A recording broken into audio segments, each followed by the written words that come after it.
So yun, nakita nyo naman yung likod ko, parang nasa studio, photo studio. May kinalaman dyan yung ipapakita ko sa inyo. Eto. So mga batang 90s. Naranasan namin to. Hindi pwede magkamali ng pagkuha ng camera. Pag-picture. Kasi naka-film. Hindi kagaya sa ngayon sa mga cellphone sa technology natin pwedeng ulit-bura. Eto, hindi pwede. Ayan o. Ganito. Oh, di ba? Alright. Oh, nakita nyo. Yan. Trobans, tsaka si Loverboy.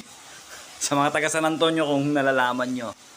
Yun yung mga sikat na photographer noon, Trobans, Loverboy. Wala pa sila, hindi ko alam kung meron na yung Torres noon yung mga yan. Sila Dahilig. Pero ang nabutan ko talaga sila Trobans tsaka si Loverboy. Yun yung mga sikat na mga legend sa photography. Di ba? Itong camera na to. So sa mga batang 90s, ito talaga yung ginamit namin noon, bawal magkamali. Alright.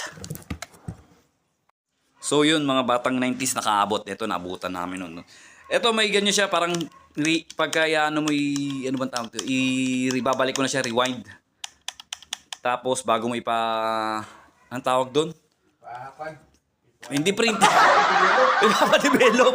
Tangin, nakalimutan ko visit. Ayan, dyan. Ayan yung loob. Oh, lalagyan mo siya ng film. Ayan, oh. Nilalagyan ng film. Tapos sinasarado lang yan. Ayan.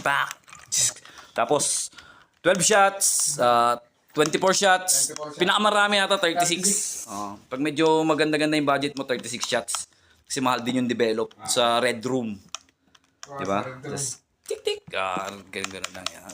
Tapos nakaganyan yan, no, sa mga, ano, kay Loverboy, tsaka kay, ano, pag-graduation. So, diba? Oh. Kaya, memorable tong ganitong camera sa amin mga batang 90s na naabutan namin to. Sobrang memorable.